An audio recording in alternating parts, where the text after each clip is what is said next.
Nama saya Rifki Permana, NPM 30 62 05 6191, Prodi PGSD, mata kuliah Pendidikan Pancasila. Kali ini saya akan mempresentasikan atau menjelaskan tentang apa saja yang ada di bab 4 ini. Di bab 4 ini menjelaskan tentang ideologi negara. Ideologi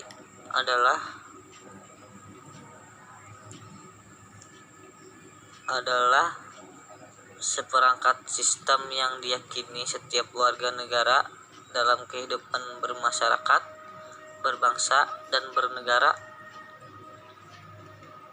Ideologi berasal dari kata idea yang artinya gagasan, konsep, pengertian dasar, cita-cita, dan logos yang berarti ilmu. Jadi ideologi secara etimologis artinya ilmu tentang ide-ide.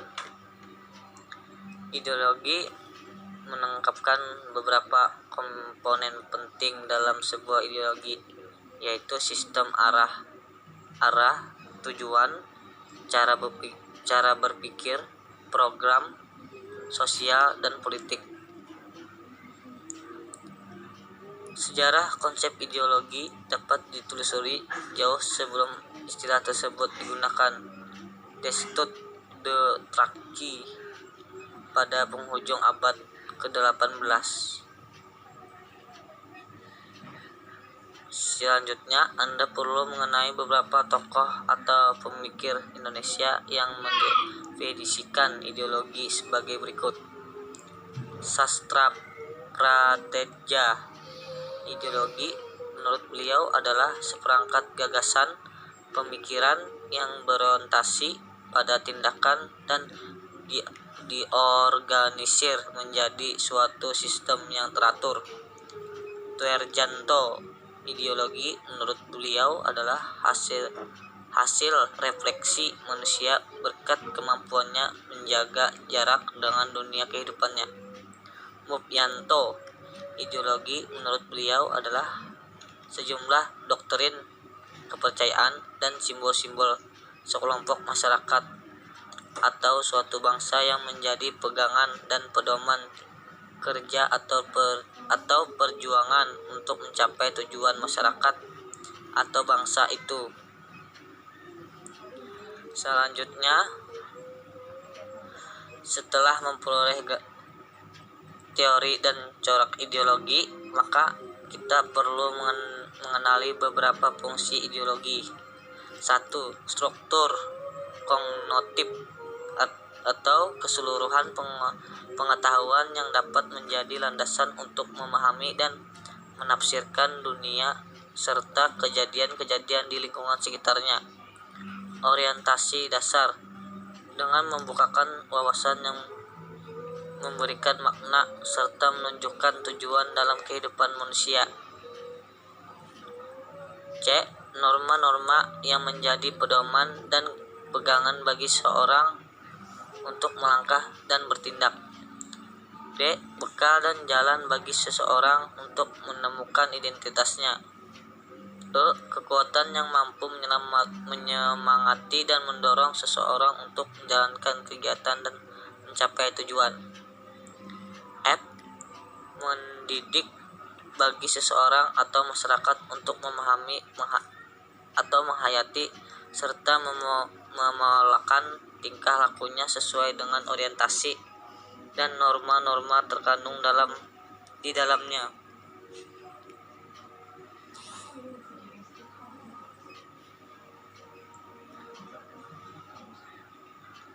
Urgensi Pancasila sebagai ideologi. Setelah kita menelusuri berbagai pengertian, unsur, dan jenis-jenis ideologi, maka terlihat bahwa Pancasila sebagai ideologi negara menghadapi berbagai bentuk tantangan. Salah satunya merupakan era keterhubungan antara masyarakat suatu bangsa dan masyarakat bangsa lain, sehingga masyarakat dunia menjadi lebih terbuka. Beberapa karakteristik kebudayaan global sebagai berikut. A. Berbagai bangsa dan kebudayaan menjadi lebih terbuka terhadap pengaruh timbal balik. B.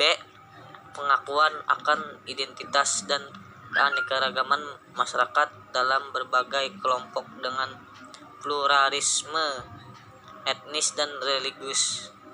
Masyarakat yang memiliki ideologi dan sistem nilai yang berbeda bekerja sama dan bersaing sehingga tidak ada satupun ideologi yang dominan. Kebudayaan global merupakan suatu yang khas secara utuh tetapi tetap bersifat plural dan heterogen. Nilai-nilai hak asasi manusia atau HAM, kebebasan, demokrasi menjadi nilai yang dihayati bersama tetapi dengan interpretasi yang berbeda-beda. Ideologi Pancasila. Adapun perkembangan globalisasi itu adalah sebagai berikut. 1. Fase embrio atau berlangsung di Eropa dari abad ke-15 sampai abad ke-18 dengan munculnya komunitas nasional dan runtuhnya sistem transnasional. Abad Tengah. 2. Fase pertumbuhan yang meliputi abad ke-18 dengan ciri bergeseran kepada gagasan negara kesatuan, kristalisasi konsep hubungan internasional, standarisasi konsep kewarganegaraan. C. Fase take off yang berlangsung dari 1870 sampai pertengahan 1920 sampai dengan 1960 yang ditandai dengan meningkatnya konflik internasional dan ideologis seperti kapitalis, sosialisme, fasisme, dan nazisme, yang jatuhnya bom atom yang mengunggah pikiran tentang masa depan manusia yang diikuti terbentuknya Perserikatan Bangsa-Bangsa atau PBB. Fase ketidakpastian dari 1960 sampai 1990 ditandai dengan munculnya gagasan dunia ketiga, proliferasi nuklir. Konsepsi individu menjadi lebih kompleks, hak-hak kewarganegaraan semakin tegas dirumuskan, berkembangannya menjadi global yang semakin canggih. Yang terakhir, fase kebudayaan global. Fase ini ditandai oleh perubahannya radikal Eropa Timur, Uni Soviet, atau runtuhnya dominasi komunisme di beberapa negara, berakhirnya Perang Dingin, dan melemahnya konfrontasi ideologi. Sekian dari saya ucapkan wassalamualaikum warahmatullahi wabarakatuh.